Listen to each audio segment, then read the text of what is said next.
sebelum kita mulai, mari kita bersatu hati, kita berdoa.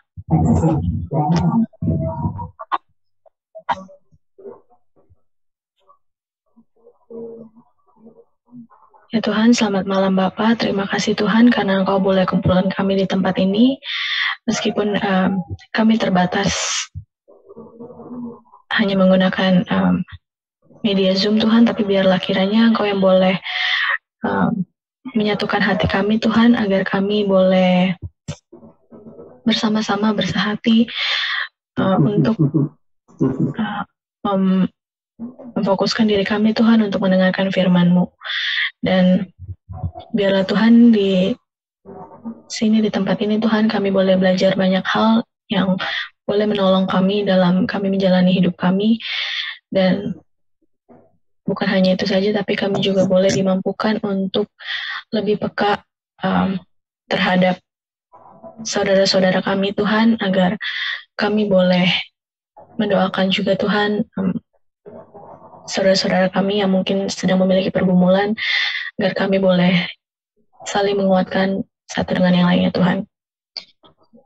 Biarlah Tuhan Kau juga boleh pimpin dan berkati Bapak Pendeta Adi Tuhan, agar apapun yang beliau katakan boleh menjadi berkat Tuhan, dan firman-Mu yang disampaikan oleh Bapak Pendeta Adi boleh berguna bagi hidup kami sehari-hari.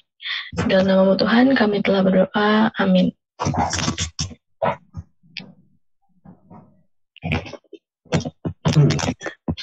Kita akan menyanyikan pujian dari PKJ 188 yang dinyanyikan oleh Ibu Meika dan Saudara Stephen secara rekaman.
Dipersilahkan kepada Bapak Pendeta Adi untuk pelayanan firman. Oke, terima kasih Bu Sylvia. Selamat malam Bapak Ibu, kita bersama-sama akan belajar dari bagian firman Tuhan dari Injil Yohanes pasal 10 ayat 1 sampai dengan 10. Sebelum kita membaca dan merenungkannya, mari kita bersama-sama berdoa. Tuhan, kami bersyukur boleh berhimpun bersama-sama dalam doa, mengenang doa yang dilakukan para murid sebelum Roh Kudus hadir. Kami percaya Roh Kudus hadir. Roh Kudus telah berkarya dalam hidup kami, telah menuntun kami luar biasa, dan itu sebabnya Justru karena kami percaya Roh Kudus telah hadir, kami harus terus belajar mendengarkan suara Roh Kudus. Lewat doa-doa kami tertunduk. Dan kami percaya ketika kami sungguh-sungguh belajar mendengarkan suara-Mu, Engkau tidak pernah berhenti bersabda.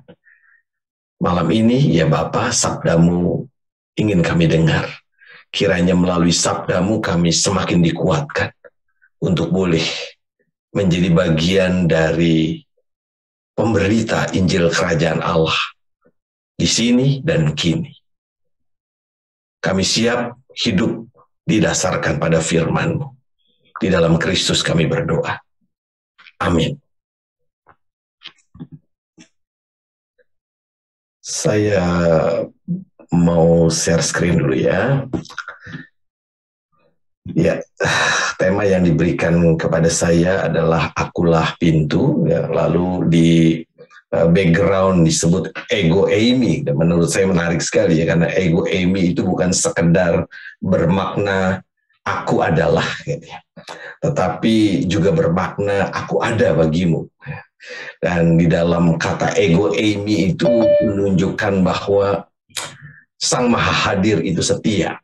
Nah, justru karena itu dalam semangat kehadiran Dia yang tidak pernah tidak selalu ada, kita akan membaca Yohanes 10 ayat 1 sampai dengan 10. Saya akan membacakan firman Tuhan ini untuk kita semua. Aku berkata kepadamu, sesungguhnya siapa yang masuk ke dalam kandang domba dengan tidak melalui pintu, tetapi dengan memanjat tembok, ia adalah seorang pencuri dan seorang perampok. Tetapi siapa yang masuk melalui pintu, ia adalah gembala domba. Untuk dia penjaga membuka pintu dan domba-domba mendengarkan suaranya, dan ia memanggil domba-dombanya masing-masing menurut namanya dan menuntunnya keluar. Jika semua dombanya telah dibawanya keluar, ia berjalan di depan mereka. Dan domba-domba itu mengikuti dia karena mereka mengenal suaranya.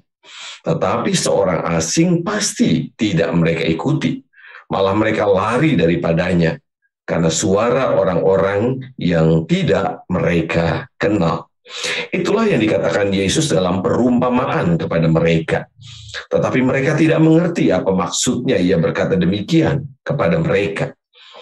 Maka kata Yesus sekali lagi, aku berkata kepadamu sesungguhnya akulah pintu ke domba-domba itu.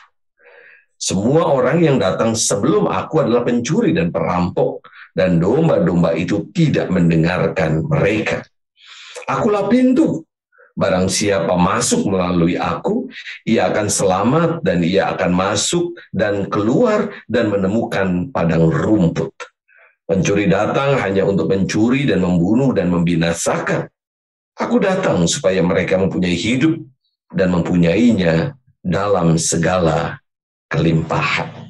Demikianlah bagian Alkitab yang kita coba renungkan yang menjadi dasar dari topik hari ini, akulah pintu. Tentu saja kita semua punya pintu di rumah, kita sudah sangat tahu apa yang namanya pintu, dan pintu itu menolong kita dari berbagai macam hal.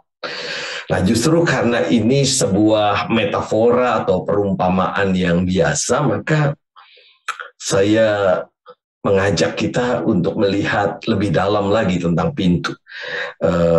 Dan kita tahu semua bahwa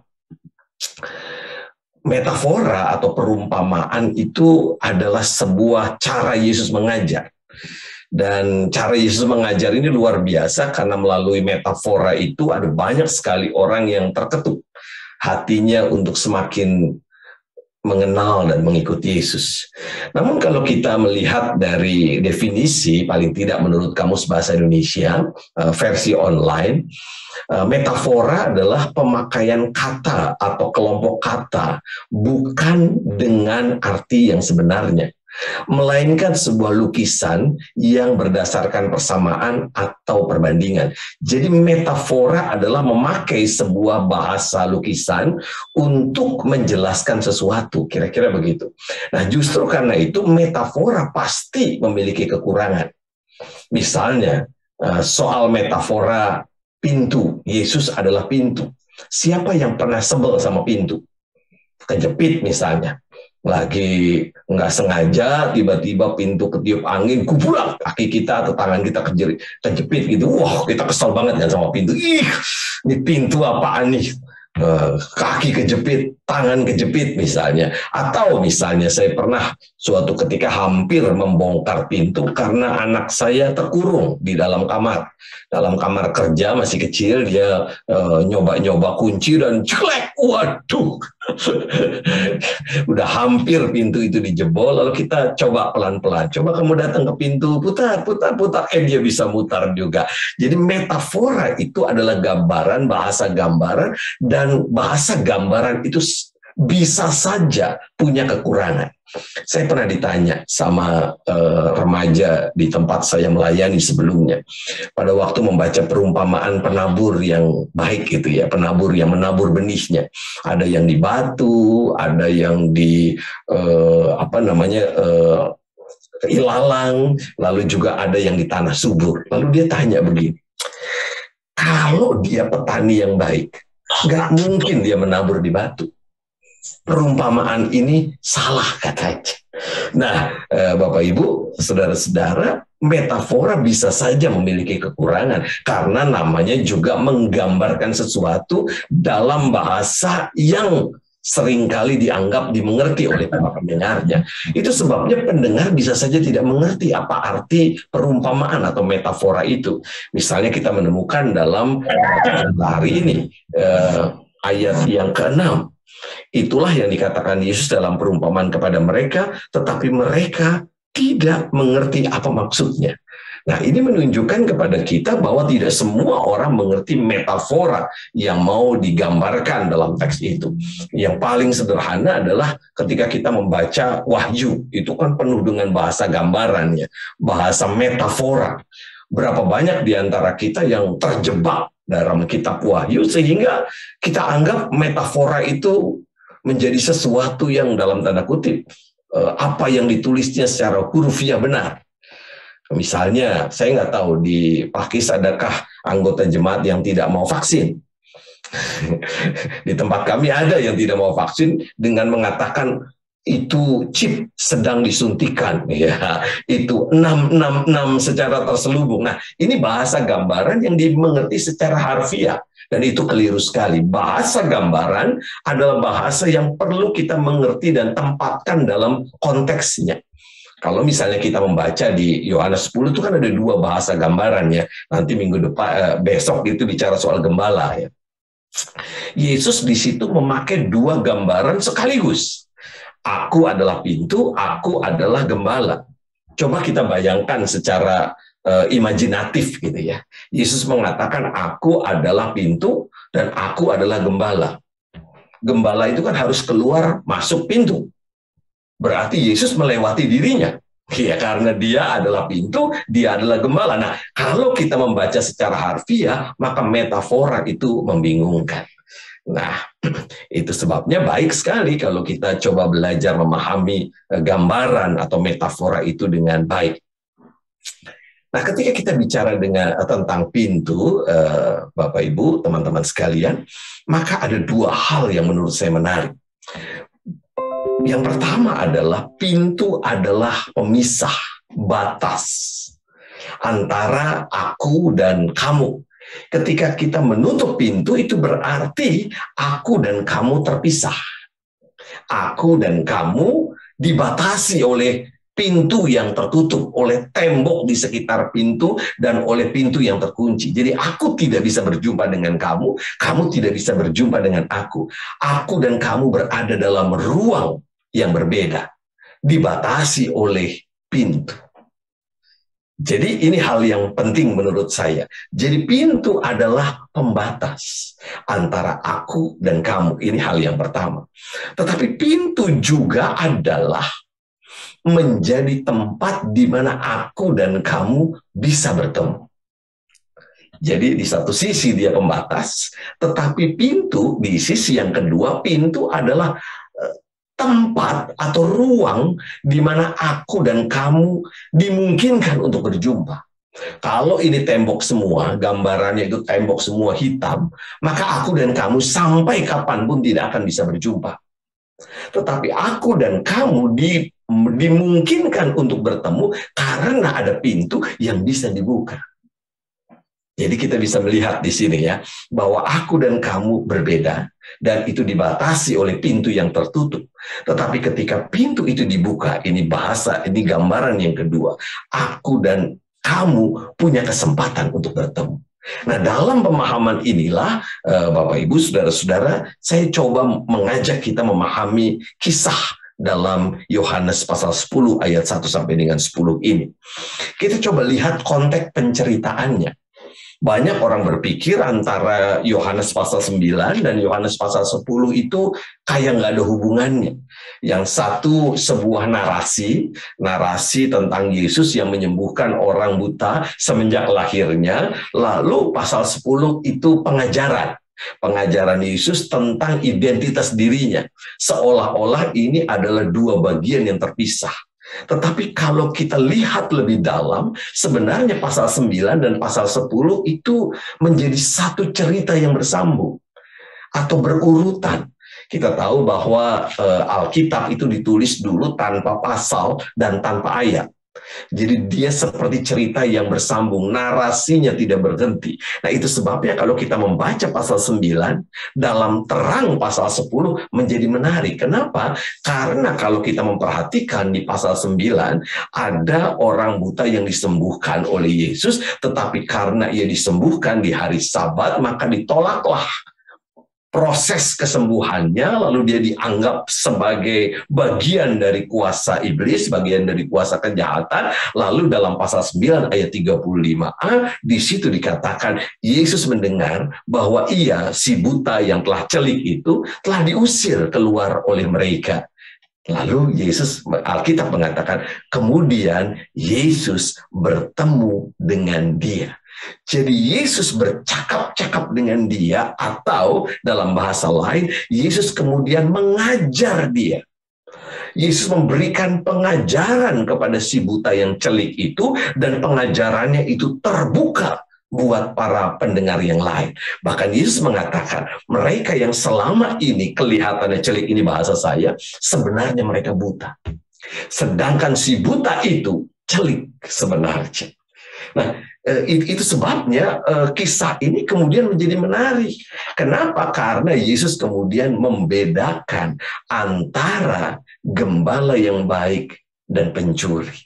Artinya, Yesus mau mengatakan begini, kisah si orang buta yang celik yang kemudian diusir dari komunitasnya adalah kisah yang menunjukkan ada dua pemahaman atau dua pemimpin, dua cara memimpin orang percaya pada waktu itu. Yang pertama adalah cara memimpin seperti pencuri atau gembala upahan. Dan itulah yang disebut Yesus tentang atau kepada orang Farisi yang mengusir si buta yang celik itu. Mereka adalah pencuri dan gembala upahan.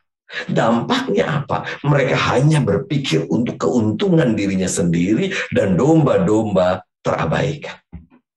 Jadi Bapak Ibu bisa lihat, inilah model kepemimpinan pelayanan yang ditunjukkan oleh orang Farisi. Bagaimana mungkin mereka bisa mengusir seorang anak yang dicelikan? Bukankah seharusnya mereka bersyukur karena satu domba gembalaan mereka dipulihkan? Tapi mereka menutup mata. Kenapa? Karena mereka buta mata hatinya. Nah, itu. Jadi nyambungnya ke situ.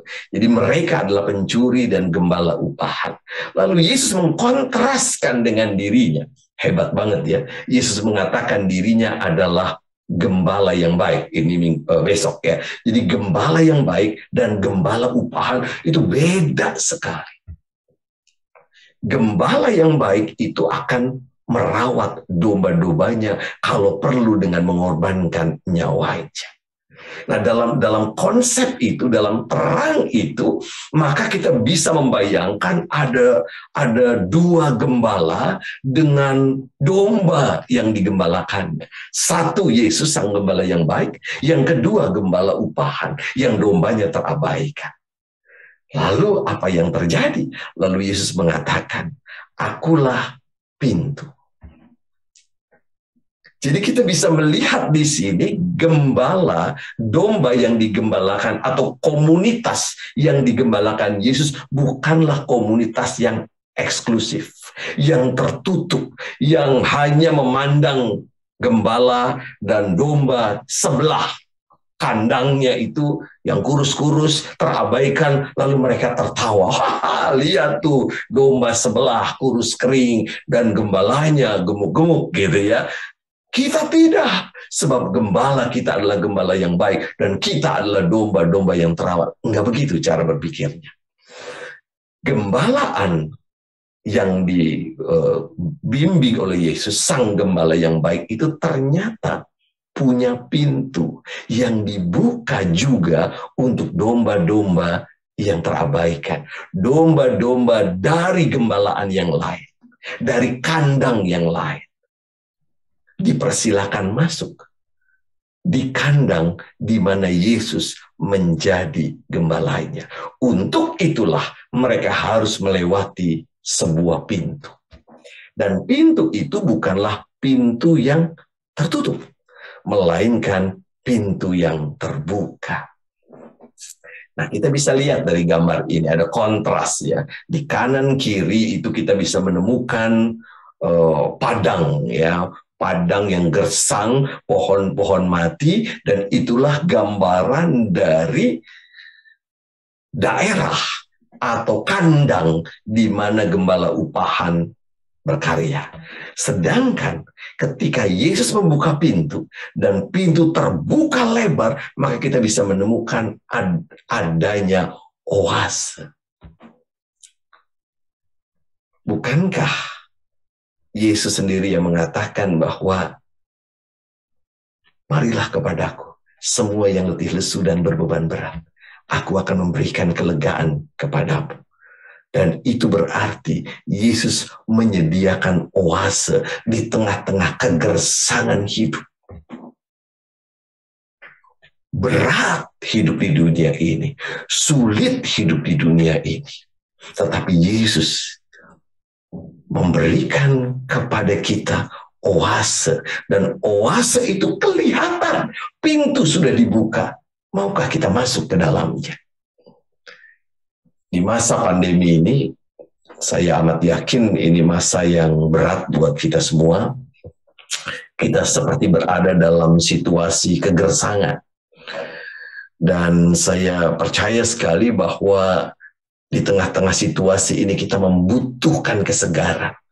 Kesegaran itu didapat hanya di dalam Yesus Kristus, sang oase kehidupan. Nah, Bapak Ibu, saudara-saudara yang dikasihi Tuhan, jadi pintu itu menunjukkan bahwa apa yang tadinya tertutup, oase itu tempat di mana sang Bapa ada. Dan oleh karena dosa manusia, kita tidak mampu berjumpa dengan Bapa karena pintu ditutup oleh karena dosa-dosa kita. Kini di dalam Yesus, di dalam cinta Yesus, di dalam pengorbanan Yesus di atas kayu salib, pintu itu dibuka. Yesus adalah pintu, tapi bukan pintu yang tertutup, melainkan pintu yang terbuka memanggil kita semua. Memang ada gambaran yang mengatakan, lihatlah Yesus berdiri di depan pintu. Itu hati kita. Yang tertutup itu hati kita mendengarkan panggilan Tuhan. Kita tertutup dari suara Tuhan yang memanggil, sehingga kita tidak menikmati oase kehidupan yang menyegarkan. Kita tetap digembalakan oleh gembala-gembala upahan, oleh nafsu kita, oleh keinginan kita, oleh iming-iming dunia. Yesus, sang pintu. Sekali lagi, pintu yang terbuka mengajak kita semua, ayo masuk.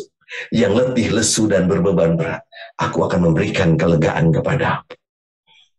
Di dalam Yesus, pintu telah terbuka.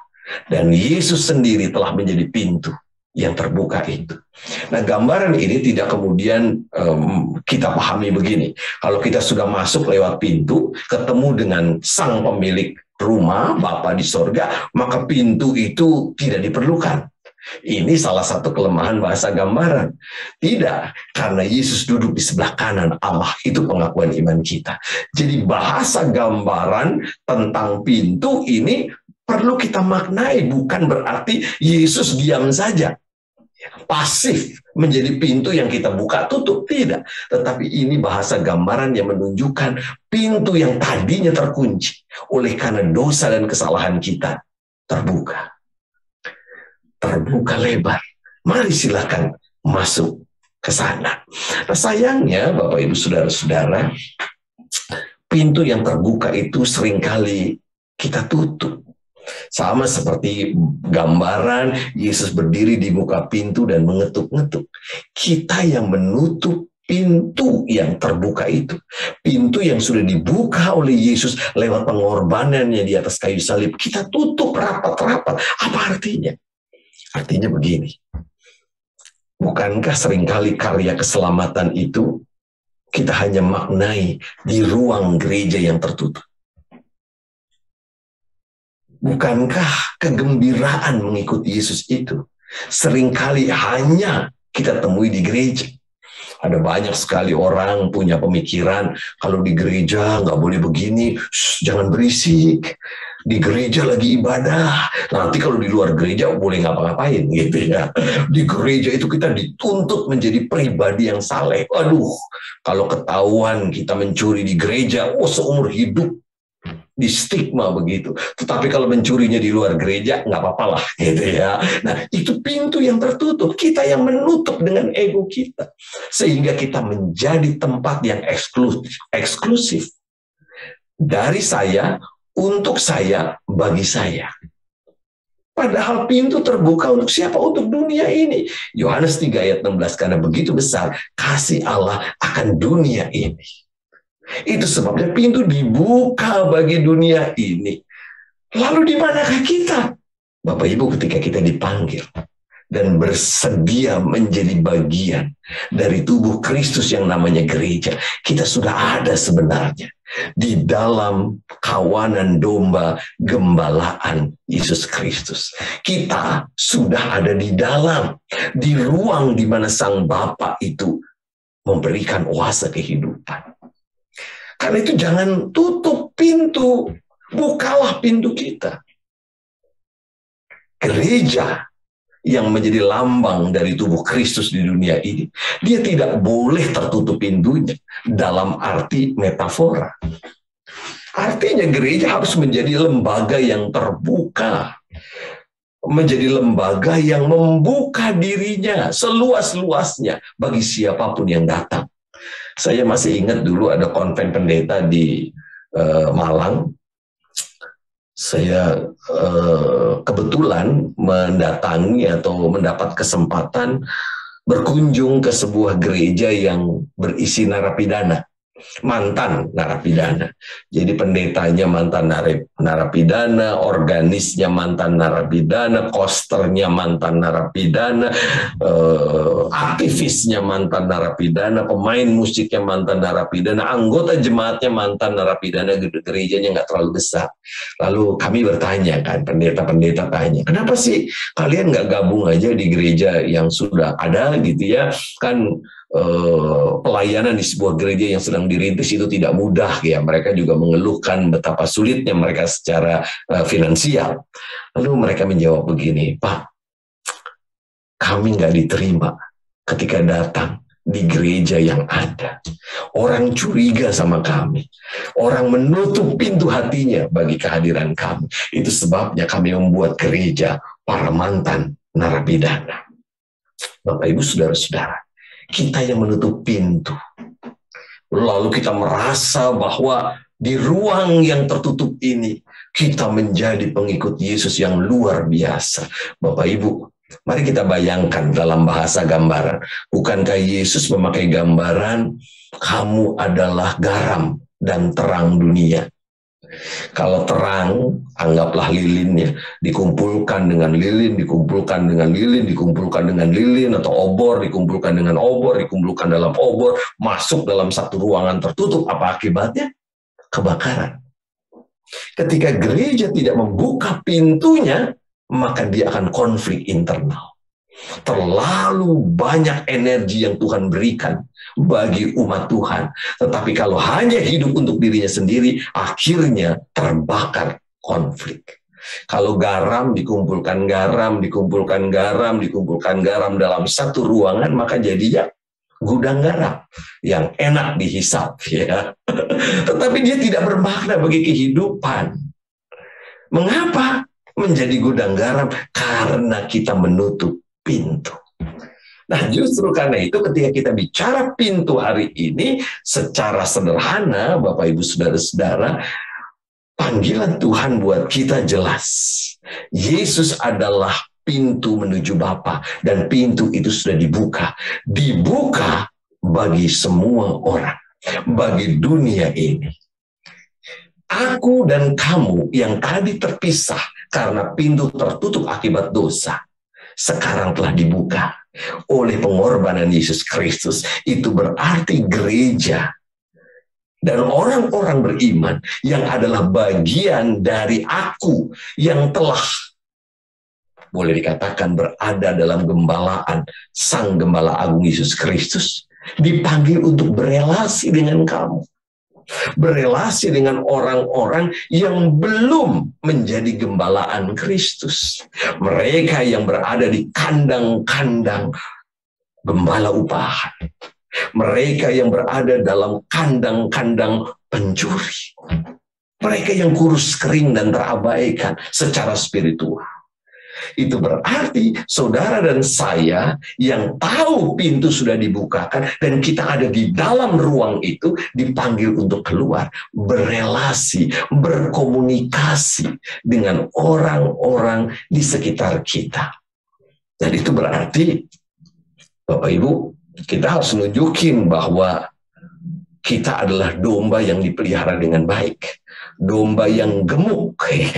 Di sini disebutkan berkelimpahan. Berkelimpahan itu bukan berarti kaya raya, tetapi tidak pernah kehabisan rumput. Kenapa? Karena di ruang Sang Gembala Agung itu ada padang rumput yang hijau dan air yang tenang. Mazmur 23.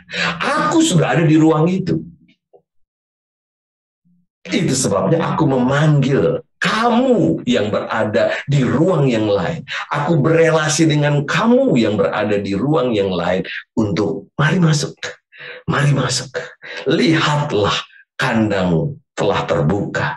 Dan di sini ada padang rumput yang hijau dan air yang tenang. Bapak, Ibu, Saudara-saudara, bukankah seringkali kita memandang kamu, Lian, orang lain itu dengan kacamata yang negatif? Kan saya suka memelesetkan lagu sekolah minggu yang bunyinya begini, aku anak raja, ya, sambil menepuk dada. Lalu kita menunjuk orang lain, kamu anak ayam, ya. Kita merasa diri kita sudah ada dalam gembalaan Sang Gembala Agung. Benar. Tetapi jangan lupa pintu dibuka oleh Yesus. Yesus sang pintu yang terbuka. Itu sebabnya aku harus memberitakan.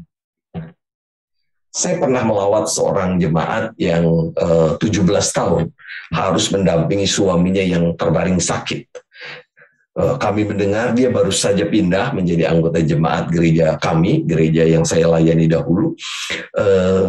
17 tahun terbaring, dia baru pindah, dan kami mendengar kabar itu, tentu saja kami pelawat, ya.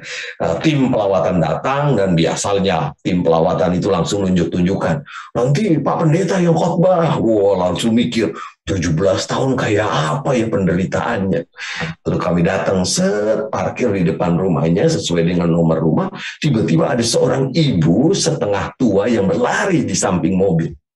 Kami turun dan ibu itu terengah-engah lalu mengatakan, aduh puji Tuhan, saya tadi lihat mobil Pak Pendeta, saya takut Pak Pendeta ke rumah saya, lalu ketok-ketok nggak ada yang buka, jadi saya kejar. Saya tadi mau ke Indomaret, mau belanja, tapi lihat mobil Pak Pendeta, saya lari. Puji Tuhan, bener mobil Pak Pendeta. Puji Tuhan, Pak Pendeta mau datang ke rumah kami. Ayo masuk, masuk.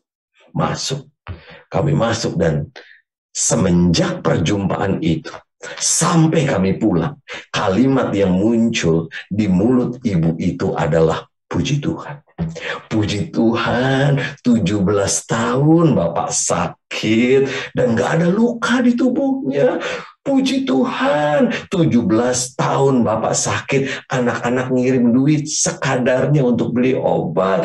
Puji Tuhan, tetangga di sini baik. Kalau saya mau pergi, saya titip. Puji Tuhan, Bapak nggak rewel. Puji Tuhan, puji Tuhan, puji Tuhan. Kami tim pelawat bengong. Kok bisa sih dia mengucapkan puji Tuhan? Jawabnya satu. Dia menyadari dia ada di kandang gembalaan sang domba. Dia berada di dalam sebuah ruang. Dan ruang itu sekarang bukan eksklusif miliknya. Ruang itu bukan eksklusif milik orang Kristen. Ruang itu dibuka. Pintu terbuka. Marilah masuk. Lewati pintu ini. Itu berarti aku harus berelasi dengan kamu. Siapapun, domba-domba kurus kering yang terabaikan, mari masuk. Aku mengundang engkau, bukan berjumpa dengan aku, tetapi berjumpa dengan Sang Gembala Agung, Yesus Kristus. Berjumpa dengan Bapa di sorga. Nah, sebagaimana pintu di masa kini, pintu modern, itu kan ada passwordnya ya, kalau dulu ada kuncinya. Untuk bisa masuk ke pintu yang terbuka, itu ada passwordnya. Saya yakin ya Bapak Ibu yang pernah punya anak kecil itu pernah main password-passwordan. Sama seperti anak saya yang perempuan itu, kalau dulu saya mau masuk kamarnya, ada passwordnya. Ketok 3 kali dan sebutkan I love you. Nah, maka kita boleh masuk. Hanya ada satu password. Hanya ada satu kunci untuk masuk. Melewati pintu yang terbuka, Kristus itu kepada Bapa di sorga, yaitu iman. Pintu sudah dibuka, itu anugerah. Mari masuk, mari masuk. Anugerah telah diberitakan, anugerah sudah dibagikan. Tetapi dibutuhkan iman, agar kita bisa melewati pintu itu dan berelasi intim dengan Tuhan. Nah, Bapak Ibu, mari kita refleksikan sekarang. Pertanyaan sederhananya, apakah aku sudah dalam ruang di mana Sang Gembala Agung ada bersama dengan Bapa di sorga? Waduh, susah nih jawabnya Pak Pendeta. Saya merasa sudah ditebus oleh Yesus Kristus, tapi hidup saya penuh dengan derita. Oke, baik. Tidak ada orang yang tidak menderita dalam hidup ini. Percayalah. Semua orang punya beban hidupnya masing-masing. Tapi apa yang membedakan kita dengan ibu yang tadi, yang saya ceritakan, yang kami kunjungi? Bedanya adalah cara pandang. Kalau saudara-saudara domba yang hanya makan rumput dan mulai nakal, itu ya, lalu lihat sebelah, aduh nasi goreng dia. Ya, rumput goreng gitu ya. Ini cuma rumput hijau, aku pengen makan yang di sono. Itu yang membuat kita tidak mampu menikmati padang rumput yang hijau dan air yang segar. Air putih melulu nih. Ya, saya pengen dong wine kayak Perjamuan Kudus di tempat sebelah. Itu yang membuat kita tidak merasa berada di padang rumput yang hijau dan air yang tenang. Jadi bukan kita tidak ada di ruang itu, tetapi hati dan pikiran kita berada di ruang yang lain. Konon katanya rumput tetangga lebih hijau kan? Dan itu yang seringkali yang membuat kita tidak bisa menikmati kehidupan yang indah bersama dengan Tuhan. Banyak kan anggota jemaat yang protes. Wah, gerejanya, aduh, gereja kita mah, aduh, nggak kayak di gereja sebelah. Wah, wah, wah, wah, wah. Banyak gitu ya. Kalau saya sih dibilang begitu, saya cuma bilang satu, pindah aja coba. Pasti di gereja yang lain dia juga akan mengeluh. Coba aja pindah dari gereja ini GKI Pakis ke gereja lain gitu ya, maka dia akan mengeluh. Kenapa? Karena dia hanya mencari yang menyenangkan hati. Hanya ada satu tempat yang membuat kita tidak mengeluh, yaitu rumah Bapa di sorga. Kalau saudara-saudara mau pindah ke tempat itu, mari kita doakan sama-sama ya, karena passwordnya adalah RIP ya. Nah, itu bercanda ya. Tetapi yang mau saya katakan adalah ketika kita berada di ruang bersama dengan Kristus dan Bapa di sorga serta Roh Kudus, di situ sebenarnya tidak perlu ada yang kita takuti. Di situ kita mestinya gembira. Di situ kita mestinya bersuka cita. Lalu tugas kita adalah memanggil. Inilah yang sering disebut pengabaran Injil atau apapun. Ayo datanglah bersama dengan Kristus, bersama dengan Sang Gembala, bersama dengan Bapa, bersama dengan Roh Kudus. Dan engkau tidak butuh apa-apa. Engkau tidak butuh modal. Hanya satu modal, iman kepada Allah Bapa, Putra, dan Roh Kudus. Nah, karena ada tanya jawab, saya sudahi ya. Lebih baik tanya jawabnya lebih banyak dibanding saya ngomongnya ya. Saya nggak tahu udah ngomong berapa menit ya.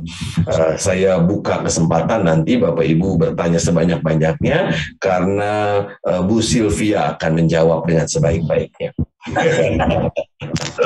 Saya sudahi dulu untuk nanti kita tanya jawab. Silahkan.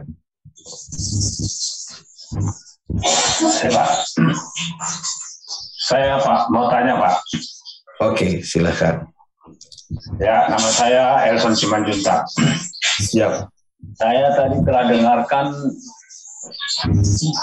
pemberitahuan tentang apa yang dari khotbah Bapak itu, terutama Bapak telah menjelaskan dari Yohanes 9 dan Sabtu 10 ada hubungannya. Tapi dalam kenyataannya kita orang-orang percaya ini, bahkan seperti yang Bapak katakan, gereja ini masih belum dapat melakukan apa yang dikehendaki Tuhan itu. Dalam kata lain, Tuhan Yesus telah memberikan suatu kepastian kepada semua orang-orang yang mau datang kepada Dia. Apalagi kalau kita bandingkan seperti Bapak sebutkan dalam Yohanes 3 ayat 16 tadi, ya. Tapi kalau kita dengar, saya ini cuma melihat kenyataannya, dan saya seperti Bapak tadi penyanyi, ada tuh nyanyi yang begini, kira-kira nyanyi orang HKBP ini.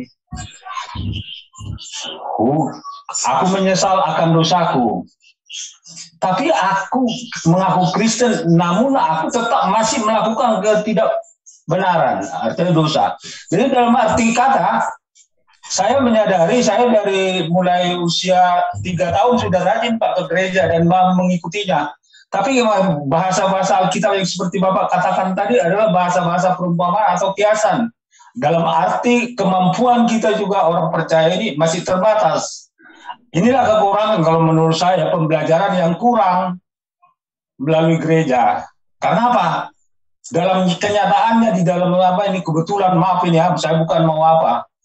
Hari Rabu kemarin kok saya itu ya membawa apa topik di dalam renungan di komunitas persautaan ya, masalah pertukaran pengurus. Tapi karena memang ya ada kekurangan sedikit, kita itu ada 30 orang, tapi semuanya itu kekurangan itu terus diterus-teruskan.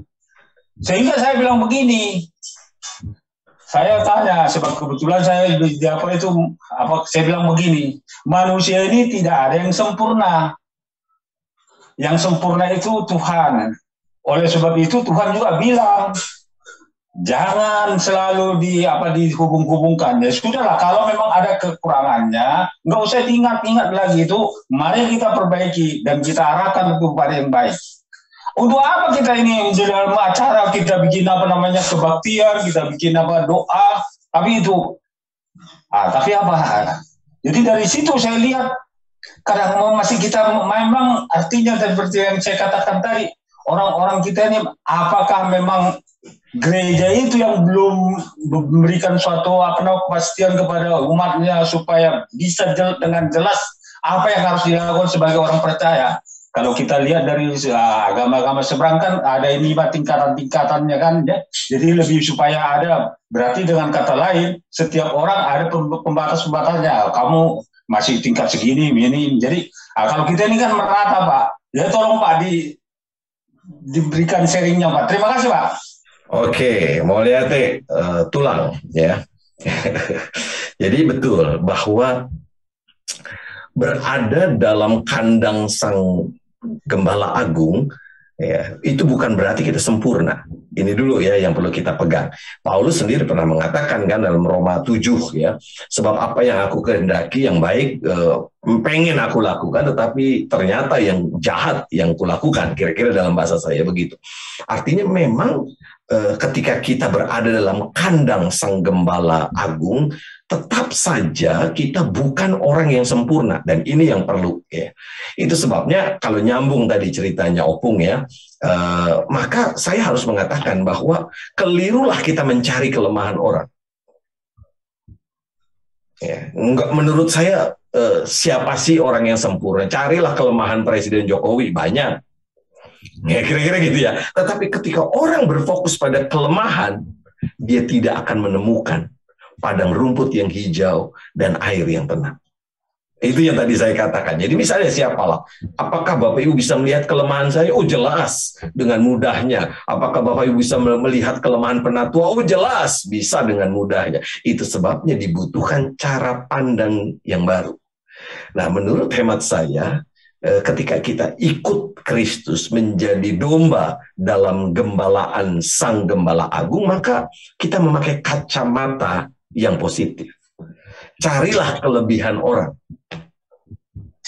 Ini mindset ya, ini mindset, cara berpikir ya.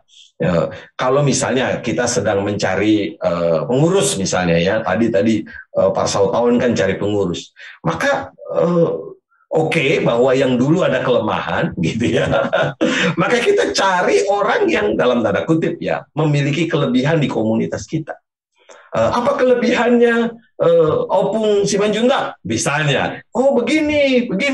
Oh apa kelebihannya Pak Sibarani? Begitu. Itu cara berpikir yang menurut saya perlu diajarkan dalam hidup kita. Saya ingat dulu, No Manson itu sangat memandang positif budaya Batak. Itu sebabnya ketika No Manson berkarya, dia belajar bahasa Batak dengan fasih, dan dia memakai kultur budaya-budaya Batak dalam ibadahnya, termasuk ibadah berbahasa Batak. Itu nggak ada di penginjil sebelum No Manson menginjakan kaki di tanah Batak. Gitu kan? Mereka dibelandakan atau dimelayukan.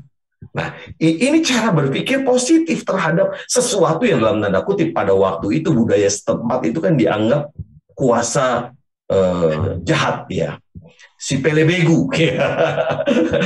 Nah itu sebabnya No Manson memakai kacamata positif. Nah menurut hemat saya gereja masa kini perlu belajar itu, bahwa tidak sempurna benar, tetapi bukan berarti kita tidak pernah bukan berarti kita kemudian berhenti belajar. Jadi orang Kristen itu harus berjuang. Nggak ada kata istirahat dalam tanda kutip ya. Yesus mengatakan, Bapakku sampai hari ini tetap bekerja, maka aku pun bekerja juga. Sama, karena Bapakku bekerja, maka aku bekerja juga, melakukan apa yang baik dan berkenan kepada Bapa. Ini sebuah perjuangan. Nah, jadi itu yang mau saya katakan, Opung ya. Tidak menjawab secara langsung, tapi saya merasa bahwa ada hal-hal yang bisa coba saya tanggapi. Oh lihat deh. Terima kasih. Ya. Untuk Bapak Ibu yang lain, mungkin jika ada pertanyaan bisa langsung untuk open mic atau mungkin raise hand sebelumnya. Ya Pak, saya mau tanya Pak. Oke. Ya, Pak tadi di Yohanes 10 ayat 9, saya baca lagi Pak. akulah pintu, barang siapa masuk melalui aku, ia akan selamat dan ia akan masuk. Pak, ini sebuah firman yang sangat teduh sekali, bahwa kita aman dari segala gangguan yang ada di luar ya Pak.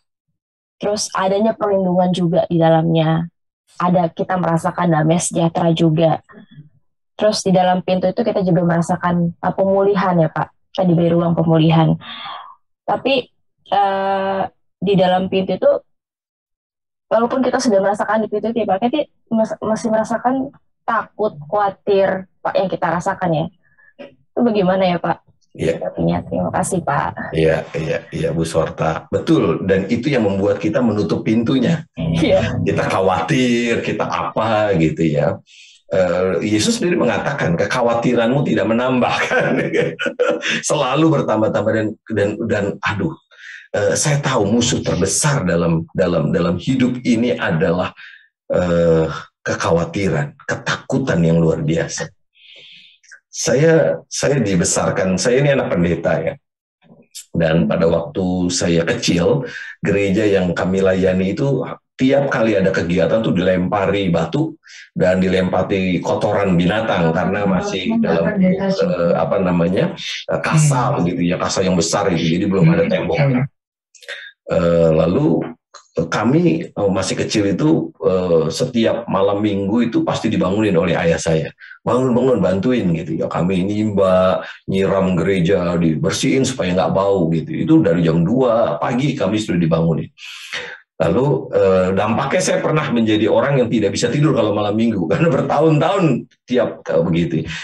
Ketika saya sudah tumbuh dewasa, semakin besar ya, di remaja, kami mulai marah. Kenapa sih? Satu, tutup aja gereja ini kalau memang nggak diterima oleh masyarakat. Itu pikiran kami dengan remaja-remaja yang lain. Lalu yang kedua, lawan. Lalu ayah saya bersama dengan penatua mengatakan, jangan. Nah, kebiasaan yang dilakukan oleh gereja kami pada waktu itu, gereja yang dilayani ayah saya adalah kalau lebaran, kita beli kue kaleng banyak. Lalu kita bagiin ke warga. Saya selalu pakai baju barunya itu bukan Natalan tapi lebaran. Jadi keliling kampung, keliling, itu lama-kelamaan luar biasa gereja itu diterima. Sampai ketika gereja itu punya gedung yang lain yang kurang lebih jaraknya 8 km di kompleks perumahan, ini kan di pinggiran. Lalu mau ditutup karena jemaatnya pindah ke sana kan. Itu yang protes masyarakat. Pak RW nulis surat, jangan tutup gereja kami. Kira-kira begitu. Kami pada waktu masih muda penuh dengan kemarahan, ketakutan dan lain sebagainya. Wah, tiap hari itu selalu ada tulisan pakai semprotan itu ya, cat itu. Yesus apalah, kata-katanya kasar sekali, dan ayah saya cuma satu bilangnya, cat. Ya kami remaja-remaja ngechat dalam hati, kenapa sih gitu ya. Nah, jadi justru menurut saya kekuatan cinta kasih itulah yang menaklukkan hati mereka. Dan itu sebabnya saya merasa bahwa kita nggak perlu khawatir kalau kita punya cinta kasih Tuhan Yesus. Dan itulah modal yang luar biasa. Saya tahu tadi dengar cerita Pak Gun akan ada penggalangan dana untuk lantai kedua. Aduh, kalau udah ngomong kayak gitu, dengan kekuatan cinta kasih apa yang dalam pikiran kita mustahil menjadi mungkin.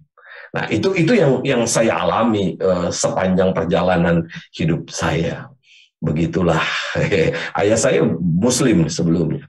Lalu dia menjadi Kristen karena tetangga sebelah miskin, ya. Lalu suka diledek oleh ayah saya dengan ngasih beras, ngasih apa, sambil dihina dalam hatinya, Yesus nggak pernah ngasih gitu ya. Tapi mereka tiap hari nyanyi. Simple sekali. Mereka tiap hari nyanyi. Nah, aku berelasi dengan kamu dengan kegembiraan. Lalu ayah saya tanya, kamu tuh aneh ya, beras aja saya kasih kok kamu nyanyi. Mereka bilang begini, karena kami punya Yesus. Dan Yesuslah yang mengetuk hati Bapa untuk memberi beras kepada kami. Dan itu yang membuat ayah saya bertobat.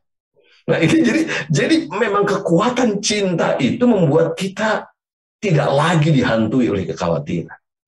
Kita akan berada dalam rasa nyaman, bukan karena pintu tertutup, tetapi kita rasa nyaman karena dekapan kasih Tuhan Yesus Kristus. Kira-kira begitu, Bu Sorta.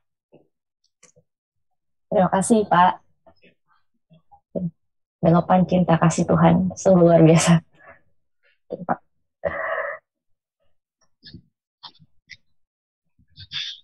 Sudah? Pendeta Andi, Ya, Ya Pak. saya boleh bertanya Pak? boleh.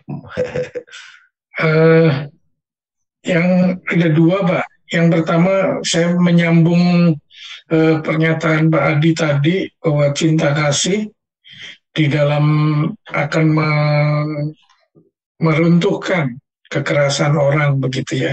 Lalu ketika kita mengalami begitu banyak pencobaan, mengalami kemiskinan yang begitu panjang begitu ya. Tapi kita punya cinta kasih. Masalahnya seringkali kemanusiaan kita itu tidak mampu bertahan untuk menunggu terlalu lama, Pak. Begitu ya. Nah, sekarang pertanyaannya bagaimana supaya kita tetap bisa bertahan sampai sejauh yang Tuhan kehendaki. Itu yang pertama ya, Pak. Lalu yang kedua, tadi kan di dalam penjelasan tadi kan bilang ada kunci itu Pak, kuncinya adalah iman, begitu ya. Kalau di pintu itu kan, pintu rumah juga kita pakai kunci. Kadang-kadang suka kuncinya itu macet Pak. Itu ya, yang pertama, kuncinya macet. Lalu kadang-kadang juga kuncinya itu udah entah hilang, entah bagaimana, sehingga kita nggak bisa menggunakan kunci itu untuk membuka pintunya begitu. Nah, itu juga jadi problem tersendiri bahwa kita punya iman, tetapi iman itu tidak sungguh-sungguh bisa digunakan untuk membuka pintu itu gitu. Nah, itu kira-kira bagaimana nih, Adi? Terima kasih sebelumnya. Terima kasih Pak Siswono. Dua pertanyaan ini saya jawab dalam satu kesatuan ya. Itulah pentingnya komunitas. Kan Yesus tidak berbicara tentang seekor domba, tetapi kawanan domba. Jadi aku adalah gembala dari kawanan domba. Apa artinya? Artinya penting sekali yang namanya komunitas, atau dalam bahasa kita penting sekali namanya persekutuan. Jadi kalau kita berada dalam situasi tadi yang pertama, entah itu penderitaan atau kemiskinan atau apapun ya, maka jangan pernah tinggalkan persekutuan. Apa sih persekutuan bisa apa? Oh, dia bisa mendoakan dalam doa syafaat. Dia bisa hadir mewakili tangan Tuhan yang tidak kelihatan. Nah, banyak orang yang dalam tanda kutip ya, kalau dalam keadaan tertentu lari dari persekutuan. Ini manusia itu nggak bisa ditebak ya. Susah lari, seneng juga lari gitu ya. Baru dapet lotre banyak nggak ke gereja-gereja. Menderita juga bisa jadi nggak ke gereja-gereja gitu. Ini aneh banget. Nah, saya mau mengatakan tidak Yesus itu berbicara tentang kawanan domba. Itu berarti nggak pernah boleh kita lepas dari persekutuan seperti apapun keadaan kita. Saya yakin betul ya, sebagai anak pendeta saya banyak belajar. Saya tuh bisa bikin warta, stensil warta pada waktu itu, banyak belajar organisasi dari gereja. Persekutuan itu membentuk saya. Nah, ini buat anak-anak muda atau yang punya anak-anak muda, jangan pernah lupa ya.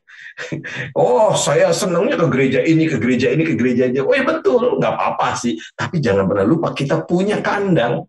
Namanya GKI Pakis Raya. Gitu. Jangan pernah tinggalkan, menurut saya. Gitu. Jangan pernah tinggalkan. Hidupi gereja ini. Lalu kalau kita bicara soal susah nih secara keuangan dan lain sebagainya. Saya ngomong ini real ya, saya yakin betul. Saya tahulah tidak semua gereja punya uang yang cukup banyak ya. Saya tidak tahu Pakis Raya berada dalam posisi mana. Tetapi saya amat yakin gereja itu punya hati nurani.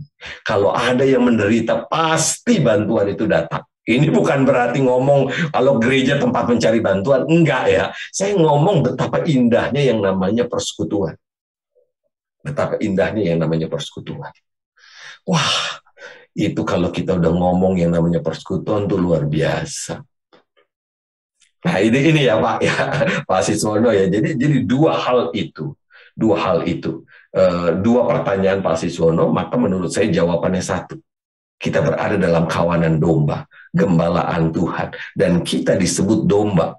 Ya, karena itu domba kan nggak punya tanduk, jangan tanduk-tandukan. Domba Israel kan yang dipotong bulunya ya, dia bukan domba yang gunung ya, bukan domba gunung. Dia nggak punya tanduk, karena itu jangan tanduk-tandukan. Dia nggak punya taring, domba tuh nggak punya taring, jangan gigit-gigitan. Kalau kita gigit-gigitan, hancur-hancuran, sebenarnya kita sedang mengarahkan perjalanan kita keluar pintu dari kandang di mana Kristus menggembalakan kita. Nah, gitu kan. Jadi itu sebabnya ini nggak ada pesan sponsor ya, Bapak Ibu teman-teman. Tetapi saya meyakini betul kita membutuhkan komunitas, dan komunitas itu bernama gereja, di mana kita ada, di mana kita dibentuk, di mana kita dibangun. Saya pikir itu Pak Siswono tanggapan saya. Terima kasih, Pendeta Adi. Artinya berkumpul bersama saudara-saudara seiman itu memperkuat kita, gitu ya. Betul. Problemnya begitu banyak orang persekutuan, tapi yang hadir nggak banyak tuh Pak. Betul. Itu yang pusing Pak. Iya, betul. Kalau yang hadir sedikit berarti kan kawanan dombanya terlalu sedikit, Pak. Betul. Supaya ngumpulin domba-dombanya supaya bisa berkumpul gitu. Betul. Nah, itu PR yang lain ya. Itu PR yang lain. Ya. Karena menurut saya kalau cuma ngumpulin itu gampang, Pak. Ya. Kalau cuma ngumpulin anggota jemaat di Pakis Raya, kasih waktu saya 1 jam saya bisa, Pak. Nggak percaya Bapak? Ya, hari Minggu besok kebaktian di bawah salah satu tempat duduk, kasih door prize Kijang Innova. Kita beritahu begitu ya, yang hadir nanti akan dapat Kijang Innova. Nggak, tapi itu bercanda ya Pak Siswa. Tapi yang mau saya katakan begini, memang ini sebuah perjuangan membangun persekutuan yang betul-betul saya nggak tahu sih. Saya yakin deh Bapak Ibu yang bergereja di GKI Pakis Raya kan pasti ada sesuatu yang dikangenin. Saya yakin banget. Nah itulah yang kita terus bangun. Saya yakin lah, saya nggak ngerti ya. Saya banyak orang berpikir, wah GKI ini gereja kaku Indonesia, gereja konservatif Indonesia. Tapi menurut saya ada sesuatu yang lebih dari GKI sehingga kita menikmati bersekutu di GKI. Nah, itu yang perlu dicari, dibangun, dan kita bisa membangun ulang tuh semangat. Saya nggak tahu ya, dulu pada waktu saya kecil namanya PA Pemuda. Wah, kita datang rame-rame loh pada waktu saya kecil, PA Remaja, nggak ngerti apa yang diomongin gitu ya. Nah, sekarang kan kita udah mulai, pendetanya kok begini, itu loh pendetanya udah botak, nggak jelas lagi misalnya gitu ya. Nah, kita sudah mulai tidak. Nah, kalau kita ngomong persekutuan kan kita nggak pakai nalar nomor 1 kan, kita pakai rasa. Kita ngumpul sama teman-teman kita sepedaan misalnya, itu kan pakai rasa, bukan pakai nalar. Nah, menurut saya bangunlah rasa nikmat berada dalam kandang domba yang bernama GKI Pakis Raya. Nah, bagaimana caranya? Tentu saja kita perlu berjuang keras untuk menemukannya, dan saya yakin kita semua punya sebenarnya. Kira-kira begitu, Pak. Terima kasih Pendeta Adi. Ini malah jadi dapat PR ya buat kita ya. Iya dong, harus ada PR Pak. kan akulah pintu, bukan akulah jawaban. Ya oke, terima kasih banyak. Ya Pak Sis, terima kasih. Kita mau lanjutkan dengan puji umat kita dari KJ 351 yang dinyanyikan oleh Ibu Meike dan Saudara Stephen secara rekaman.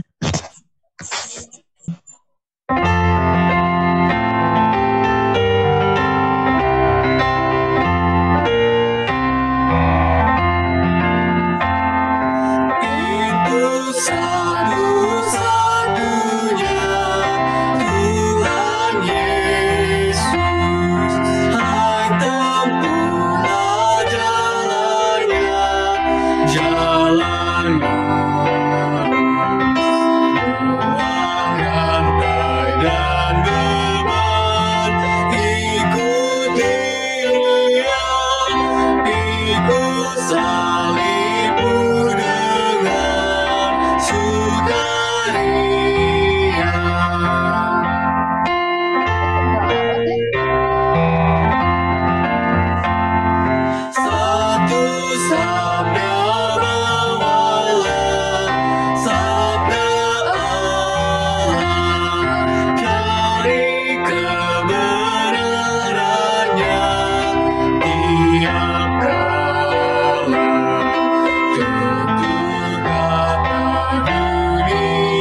Bapak Ibu, kita bersama-sama menutup persekutuan doa jelang Pentakosta ini.